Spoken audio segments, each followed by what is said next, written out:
नर्मदे यार या ठिकाणी बघा आपण आहे ना, आता जो आहे नर्मदा मैयाने जो ह्या मोठा जो डोंगर दिसतो ना मध्ये, ह्या डोंगराला युटर्न कसा मारलाय बघा. या बघा ह्या ठिकाणी नर्मदा मैया आले, जिथं आहे ना खारमेर नदी संगम. खारमेर नदी संगम आहे ना जो आहे तो केवलारी आणि कच्छर टोला याच्यामध्ये आहे. आपण त्याला दुसरं नाव देतो हर्रा टोला. आणि अशी युटर्न मारला आहे बघा ह्या ठिकाणी, परत अशी गेली तिकडे. म्हणजे नर्मदा जी अशी आली सरळ, अशी अशी अशी इकडनं आली, इकडनं येऊन अशी अशी अशी अशी अशी अशी अशी इकडं गेली, इकडून परत युटर्न मारून परत तिकडे गेली. म्हणजे तुम्हाला जे मध्ये बेट तयार झालं ना मोठं, फक्त ॲक्च्युली गोल हे नाही आहे, राऊंड नाही तर युटर्न असा मारला एवढा जबरदस्त, एवढ्या मोठ्या. ज्यावेळेस मोठी नर्मदा जी झाली ना त्यावेळेस युटर्न मारला. आणि हे जे भाग्यवान, ज्या पवित्र ज्या ठिकाणी आम्ही चाललो आहे ना, ते पवित्र असं ठिकाणी, पावन असं ठिकाणी, जे भाग्यवान म्हणजे पवित्र तीर्थ आहे त्या ठिकाणी चाललेलो आहे तो कच्छर टोला.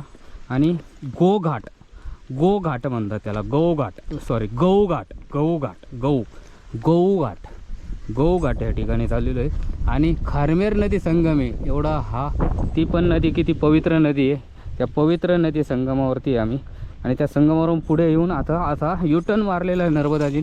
त्या युटर्नला आहे आम्ही नर्मदाजीचं एकदा दर्शन घेतो आहे त्या ठिकाणी. युटर्नला म्हणजे प्रत्येक ठिकाणी घाट न घाट आपण म्हणतो ना पूजा होतात, तसं त्या ठिकाणी असं नर्मदाजीने या ठिकाणी असं हे पहा, या असं आहे नर्मदा परिक्रमा. आपण ज्यावेळेस आहे ना दक्षिण तटावरून करतो आहे ना आम्ही, दक्षिण तटावरून या ठिकाणी किनारामार्गे संपूर्ण परिक्रमा, हे किनारामार्गेच अशी परिक्रमा. भरपूर दिवस झाले आम्ही किनारामार्गेच परिक्रमा.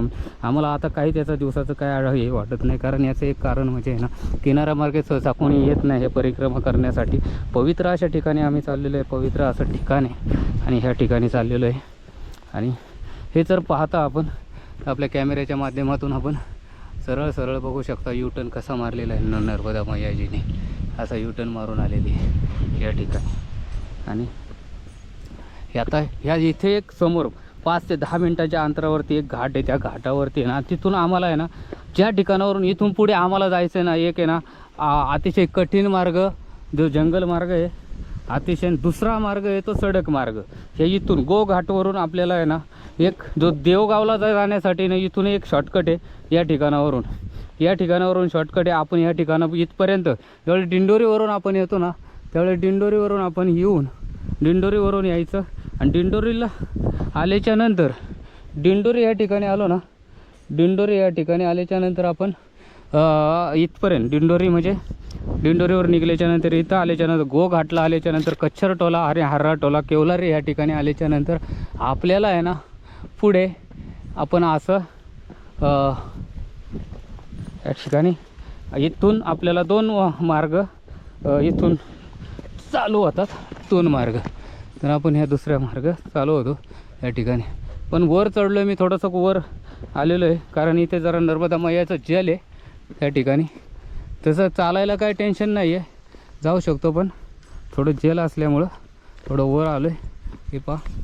आणि वरूनही तुम्हाला दाखवू शकतो का ह्या ठिकाणावरून नर्मदाजीने कसा युटर्न मारलेला आहे हे बघा या ठिकाणी. आणि त्याच ठिकाणी जिथं युटर्न मारायला सुरुवात केली तिथंच एक आहे ना खारमेर नदी संगम आहे. ती सगळ्यात मोठी सहाय्यक नदी आहे नर्मदाजीची, सर्वात मोठी प्रमुख नदी आहे ती पण. आणि ती नर्मदाजीला मिळते. आणि त्यानंतरही जल नर्मदाजीचं जे नर्मदा जलामध्ये वाढ होते इथून सुद्धा. अशा भरपूर अशा नर्मदाजीला ना या छोटे झरे बिरे ते हजारोमध्ये असतील, पर लाखामध्ये सुद्धा असतील. नर्मदेला जे छोटे झरे मिळतात ते लाखामध्ये सुद्धा असू शकतात, ते नर्मदाजीला मिळतात. या ठिकाणी असा टर्न मारला आहे नर्मदे यार या ठिकाणी बघा. हा कठीण मार्ग आपण पाहू शकतो ना, हा कठीण मार्ग हे बघा. ह्या मार्गातून आपल्याला ना बघूया कसं जायचं ते परिक्रमेचं. आता मी आहे ना थोडं मंदिरात जातो. इथे मंदिर आहे, इथं एक कल्चर घाटावरती आहे ना आश्रम आहे, तर गोघाटावरती कल्चर टोलावरती इथे आता चाललो आहे. बघूया नर्मदे यार या ठिकाणी बघा गोघाटवरून आम्ही आहे ना या ठिकाणी आहे ना जो कठीण मार्ग होता तुम्हाला म्हणून ना, तो भरपूर कठीण मार्ग. पण आम्ही त्या साईडनी आहे ना मालपूरपर्यंत आहे ना त्या साईडनी होतो. इथं फक्त आम्हाला आहे ना 10 ते 12 किलोमीटर अंतर आहे ना, हे जे पहाडी आहे सगळी. आणि तिथून नर्मदा मैया कटिंग आहे. तिथून अवघड असा कठीण मार्ग आहे, भरपूर असा कठीण मार्ग आहे, अवघड म्हणजे तिथून चालायलाच जागा नाही आहे त्या ठिकाणावरून. तर थोडंसं लांबून जातात. तर आम्ही ते न करता मंडल्यापर्यंत आम्ही आहे ना सर्व आहे ना मंडलापर्यंत त्या मार्गे आहे ना त्या उत्तर तटावरून आलो होतो. तर दक्षिण तटावरून भरपूर लांब एक असं जंगल आहे. तर त्या ठिकाणावरून आम्ही ह्या ठिकाणावरून न जाता थोडंसं आम्ही 80 किलोमीटर आता रोड मार्गे जाणार आहे. 80 किलोमीटर आम्हाला रोड मार्गे लागणार आहे. तर आम्ही आता नर्मदा मैयाला तीन दिवसांनी भेटणार मंडला या ठिकाणी. मैयाचं दर्शन होणार. 3 दिवस आमचं दर्शन होणार नाही आता. नर्मदे हर मैया, नर्मदे हर न मैया, नर्मदे हर. बदेहर या ठिकाणी बघा दर्शनीय असं देवनाला. देवनाला म्हणजे इथं प्राचीन गुफा आहे. आणि खैरातमध्ये आपण आहे ना अमरपूर म्हणजे नर्मदा मैया किनाऱ्यापासून आहे ना एक 3 ते 4 किलोमीटर अंतरावरती आहे. आणि आपल्याला हवेपासून आहे ना हवेने जर आलं तर 1-1.5 किलोमीटर अंतरावरती ही गुफा आहे, प्राचीन गुफा. आणि ही आहे ना जी देवनाला ह्या ठिकाणी आहे. तर आम्ही चाललो ह्या प्राचीन गुफेचे दर्शन. आज आमचा इथं आहे ना रात्रीची विश्राम व्यवस्था आहे, कुठेतरी आम्ही करणार या ठिकाणी एखाद्या देवनाला या गावामध्ये. तर ही अशी प्राचीन गुफा आहे. तर इथे सर्वात खाली जायचं आहे. तर इथे नर्मदा आहे, ही जी नदी आहे ना ती नर्मदा मैयाला आहे ना चा संगम आहे. ही किती पवित्र अशी नदी आहे. पवित्र नदीचा संगम आहे ना हा नर्मदा मैयाला म्हणते. इथे जी ही वेगळी नदी आणि नर्मदा वेगळी नदी. आता ह्या नदीची सुद्धा इथं गुफा आहे प्राचीन. म्हणजे त्याचं आपण या गुफेचं एक हे टाकणार आहे, म्हणजे तुम्हाला दाखवणार या प्राचीन गुफा इथून. ह्या गुफेमध्ये आलेलो आहे आपण देवनाला ह्या ठिकाणी. हे असं आहे इथे हा भाग आहे बा. प्राचीन गुफेत चालू आहे. नर्मदे अरे मैया मैया. अशी काय वाकडी चालली? सरळ पाय टाक ना, म्हणजे दुखणार नाही पाय. त्याने हे टाकले ना तिरके पाय टाकले ना त्रास होतो. नर्मदे या ठिकाणी बघा बघा अशी गुफा आहे इथे. तर महाराजांचं कुंडक या ठिकाणी झालं. ही प्राचीन गुफा बघा. इथे नर्मदा मैयाचं हे जे जल आहे ना, हे जल ह्या ठिकाणी जे आपण जल पाहतो ना, हे बघा किती पवित्र असं जल आहे. वर अख्खं सपाट आहे आणि इथं किती हे. तर या ठिकाणी आपण आजच्या हे कुंड पण आहे. इथं पण एक चेतावणी दिलेली आहे, म्हणजे ती चेतावणी पण तुम्हाला या ठिकाणी जी सांगत आहे. या ठिकाणी बघा आपल्याला आहे ना कुंड की गहराई में अधिक होने के कारण गहरे पानी में जाकर स्नान ना करे एवं मोबाईल द्वारा पानी की पत्थरों के खड़े रहने व्हिडिओ सेल्फी ना हो, ही चेतावणी दिलेली आहे या ठिकाणी.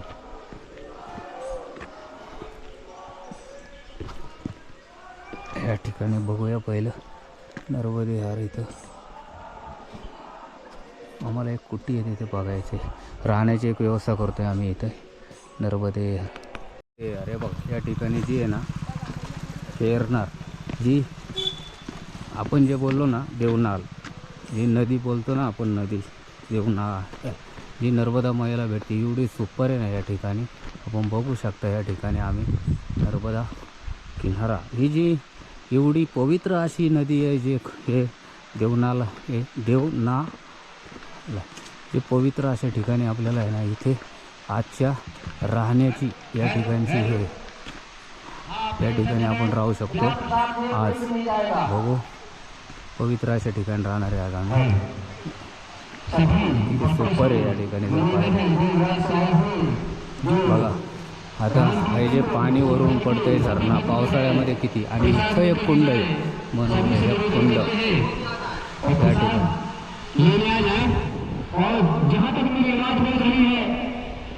सभी भक्तों से निवेदन करता हूँ कि रामदेव सभी नर्मदे बच्चे बड़े सभी हे बघा किती सुपर आहे बघा. पाहू शकता या ठिकाणी.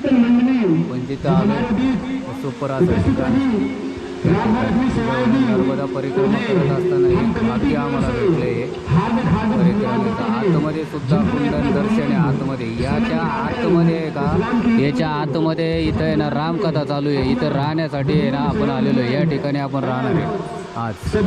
नर्मदे